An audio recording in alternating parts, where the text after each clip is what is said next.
이 내러티브가 바로 사람들이 선호하는 그런 어떤 대세의 흐름들인 거거든요. 내러티브가 맞아지는 것들을 가지고서 이번 시즌을 준비를 하게 되면은 대세 상승장에서 가장 큰 이득을 볼 수가 있는 거죠. 그래서 지금 이번 시즌에서 이제 내러티브라고 하면은 이 같은 이런 것들이 중요한 내러티브라고 볼 수가 있는 거죠.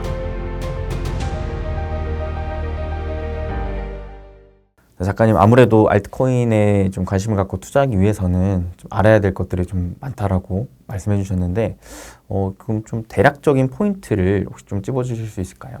전체적인 포인트를 말씀을 드리면 알트코인 같은 경우는 반드시 내러티브를 중요하게 봐야 됩니다. 이 내러티브라고 하는 거는 이 시장에서 가장 주도되고 있는 화두가 어떤 것인가, 이런 개념이라고 볼 수가 있습니다. 약간 재료 느낌이라고 봐야 되겠네요. 네네, 굉장히 좋은 재료이고, 그리고 트렌드와도 일맥 좀 상통하는 부분들이 있는데, 우리가 많은 분들이 이 알트코인은 기술이 중요하다, 이렇게 생각하시는 분들이 계세요. 기술을 잘 구현하는 프로젝트가 승리한다, 이렇게 볼 수가 있는데, 실제로 그렇지 않습니다. 왜냐하면 이게 제가 알고 지내는 굉장히 좀 뛰어난 어떤 분석가 분이 있어요. 이분은 기술을 주력으로 하고 있고, 지금 메인의 사업을 실질적으로 하고 계신 분입니다. 그리고 굉장히 큰 블록체인 학회를 또 만드신 분이기도 한데, 이분이 굉장히 기술적인 분석들, 즉 기술이라고 하는 건 차트 분석이 아니라 이 블록체인 기술에 대한 분석들을 통해서 이 프로젝트를 완전히 분석해 주겠다, 이렇게 해서 굉장히 막 치열하게 고민을 해서 프로젝트 2개를 이제 선별해서 분석을 한 거예요. 그래서 분석 결과는 이 2개 코인은 쓰레기다, 이런 결과들을 냈습니다. 근데 이 2개 코인은 솔라나와 아발란체였습니다. 그러니까 이게 어떤 의미냐면은 우리가 기술적으로 좀 부족한 부분들이 있다라고 해서 이 프로젝트가 가지 않는 게 아닙니다. 이게 내러티브가 맞았을 때는 이게 오히려 기술이 부족해도 내러티브에 따라서 상승하면은 개발자들을 다 바꾸게 돼요. 그리고 모든 것들을 다 바꿀 수가 있습니다. 실제로 솔라나 같은 경우도 연말에 파이어 댄서라고 하는 이벤트가 있습니다. 대형 이벤트인데 거기서 언어를 비롯해서 완전히 다 뜯어 고칩니다. 솔라나를 완전히 다 바꾸는 거예요. 이제 새로운 솔라나로 태어난다는 거죠.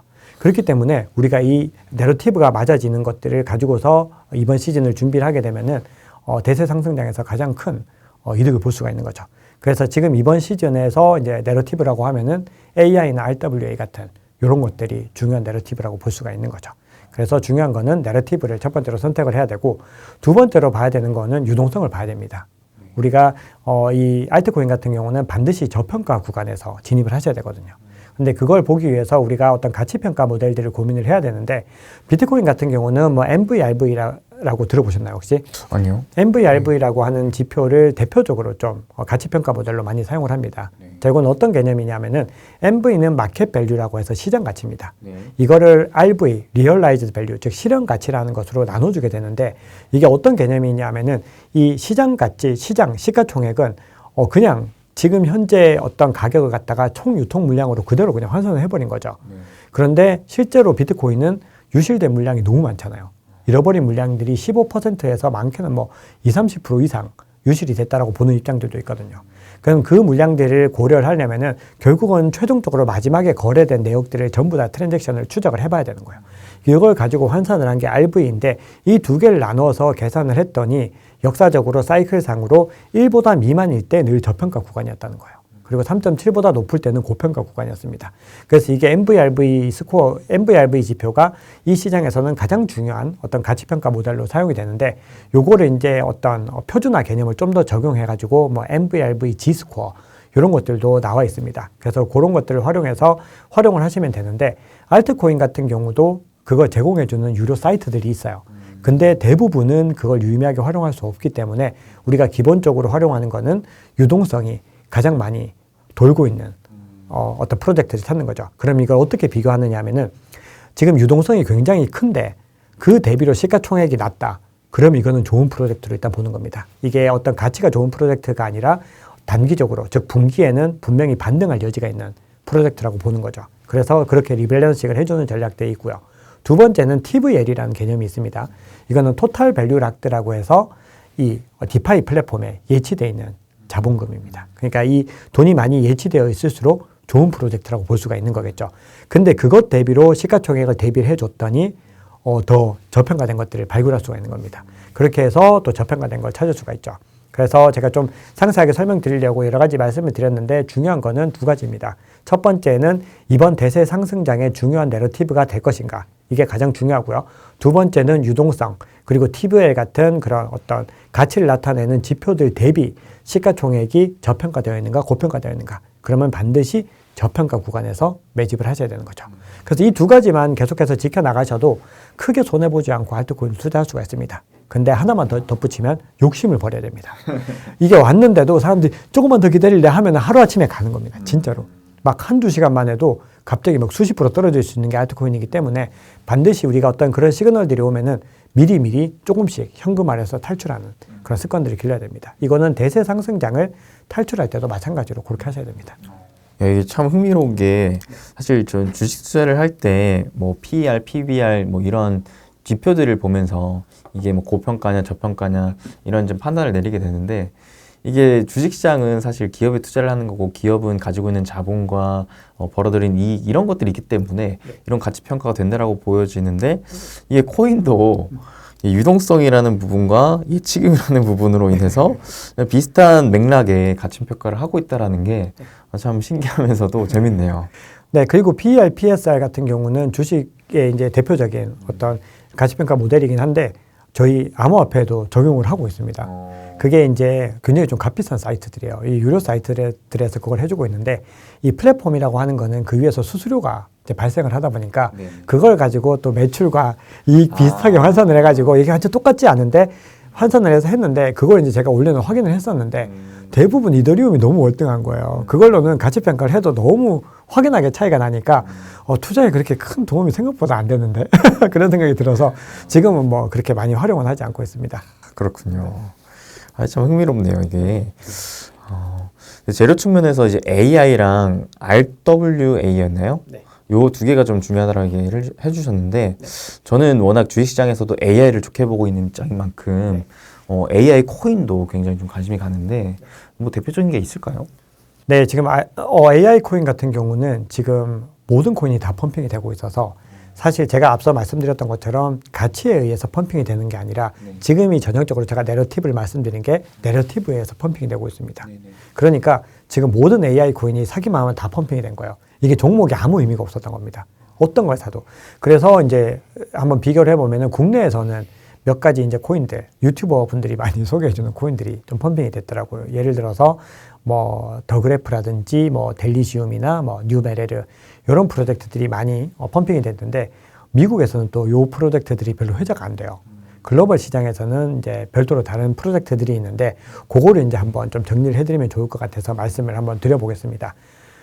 AI 코인 같은 경우 AI가 이제 우리 많이 들어본 이제 라지 랭귀지 모델이라고 하죠. LLM이라고 하는 게 있고, 그리고 머신러닝을 통해서 계속 학습을 하는 건데, 요 부분에서 이제 우리가 이 LLM이라고 하는 것들을 완전히 대체하겠다라고 하는 목적으로 등장한 프로젝트가 있고, 이거를 좀 도와주겠다고 등장한 프로젝트들이 있습니다. 그러니까 어떤 보조의 역할을 하는 프로젝트들이 있는데, 우리가 지금 시장에서 많이 주목되고 있는 거는 이것들을 어떻게든 여러 가지 어떤 인프라를 통해서 도와주겠다라고 하는 프로젝트들이 뜨고 있는데, 그게 어떤 개념이냐 하면은 GPU를 공유하는 개념입니다. 우리가 그 비트코인 채굴하는 거는 CPU를 공유하는 거죠. 우리가 많은 어떤 컴퓨터들이 모여가지고 이 비트코인 네트워크를 지탱을 하고 있습니다. 이 채굴장에 있는 이 ASIC이라고 하는 이 컴퓨터, 이 CPU들이 이 비트코인을 지탱하고 있다면, 이제 AI는 GPU를 갖다 우리가 공유를 해가지고 엔비디아 GPU 너무 비싸니까 우리가 이 공유를 통해서 한번 해결해 볼까?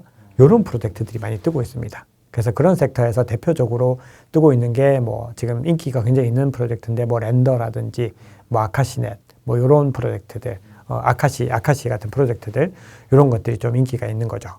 그리고 최근에 이제 아직 상장은 안 됐는데 뭐 아이오넷 같은 프로젝트들이 있습니다.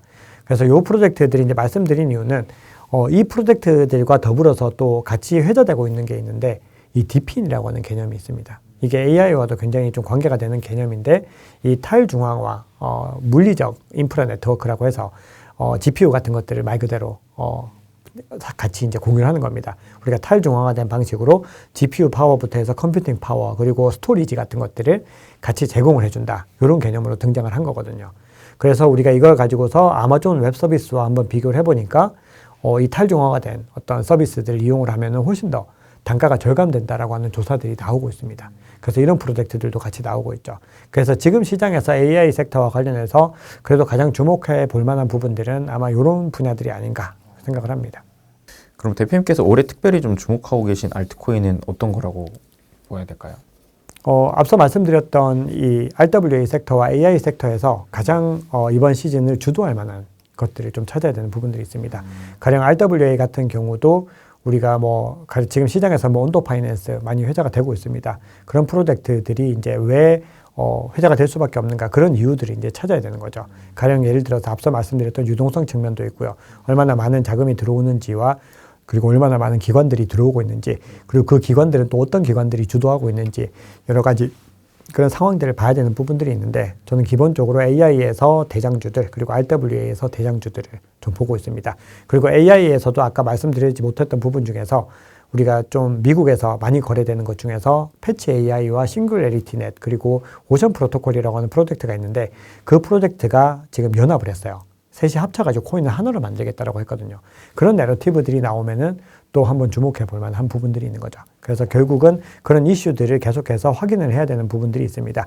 그리고 이제 또 주목하고 있는 부분들은 저는 이제 생태계를 좀 주목을 해야 된다라고 생각을 하는데, 앞서 이더리움도 말씀을 드렸지만 올해 파이어 댄서를 기반으로 해서 솔라나 생태계는 좀 주목을 해볼 필요가 있다고 생각을 합니다. 왜냐하면 솔라나가 지금 또 밈코인 열풍이 조금 빠지면서 약간은 좀 지지부진한 구간으로 가고 있지만, 여전히 연말까지 봤을 때는 상승 동력들을 줄 만한 소스들이 또 많이 있거든요. 그리고 또 봐야 되는 게 비트코인 생태계. 비트코인 생태계가 지금 스택스를 필두로 해서 좀 많이 회자가 되고 있습니다. 실제로 새로운 프로젝트들이 많이 태어나고 있는데, 최근에 밈코인이 솔라나에서 밈코인이 막 엄청나게 많이 폭등을 했었죠. 그래서 솔라나 가격이 굉장히 많이 올랐다가 지금 빠지면서 이더리움의 베이스로 좀 넘어갔습니다. 여기서 밈코인 흐름들이 나오고 있는데, 이 밈코인 움직임이 이제 비트코인으로 가고 있습니다. 그렇게 됐을 때는 4월을 기점으로 해서 이번에는 비트코인, 밈코인 시장을 또 봐야 될 수도 있는 거죠. 그런데 밈코인에 투자한다는 건 너무나 위험한 선택이고 정말 잘해야 되기 때문에, 우리가 만약에 밈코인에 투자하기 어렵다라고 하면은 밈코인이 거래되는 탈중앙화 거래소를 또 매입을 하시면 됩니다. 그런 방법들도 있는 거죠. 그래서 우리가 여러 가지 우회적인 전략들, 그러면 만약에 이런 이슈들이 있으면 어떤 것들이 호재를 얻을까, 그런 것들을 많이 보셔야 되는 거죠. 그래서 올해는 기본적으로 저는 솔라나와 비트코인 생태계를 조금 더 좀 주목을 해보려고 합니다. 개인적으로. 이 밈코인이라는 게 어떤 느낌인 거예요? 밈코인이라고 하는 거는 그냥 장난스럽게 만든 코인입니다. 대표적으로 우리 도지코인이 밈코인의 시초라고 볼 수가 있는데, 인터넷에 떠도는 밈 있죠. 네. 이 짤 가지고 그냥 만든 코인입니다. 근데 아무런 기능이 없어요. 그냥 이거는 기능 아무것도 없이 그냥 장난으로 사고 팔고 이걸 통해서 그냥 진짜 가격이 상승하는 그런 코인이다라고 볼 수가 있죠. 가령 찾아보면은 비트코인 하면서 뒤에 이상한 단어들 붙여 있는 게 있잖아요. 비트코인 골드라든지 그거는 이제 하드포크. 밈코인의 대표적인 거 혹시 페페 코인 들어보셨나요? 페페. 개구리 모양 밈 있거든요. 그 밈에다가 그냥 그 밈을 가지고 그냥 코인을 만든 겁니다. 그냥 아무런 가치가 없는, 그냥 어떻게 보면 진짜 도박칩이라고도 볼 수 있는 건데, 이거를 그냥 탈중앙화 거래소에 상장을 시키는 거예요. 아무 기능은 없지만 이거는 굉장히 재미입니다. 이거 진짜 재밌는 거다. 그래서 이거 밈코인을 지금 시장에서는 일종의 게임으로 보고 있습니다. 일종의 게임 코인으로 보는 거죠. 그래서 이게 거래가 되는데 말도 안 되는 놀라운 상승들이 일어나고 있어요. 하루에 몇십 프로, 몇백 프로. 그렇게 일어나니까 사람들이 포모를 많이 느끼게 되는데, 그게 하나의 유동성을 만드는 또 도구입니다, 지금.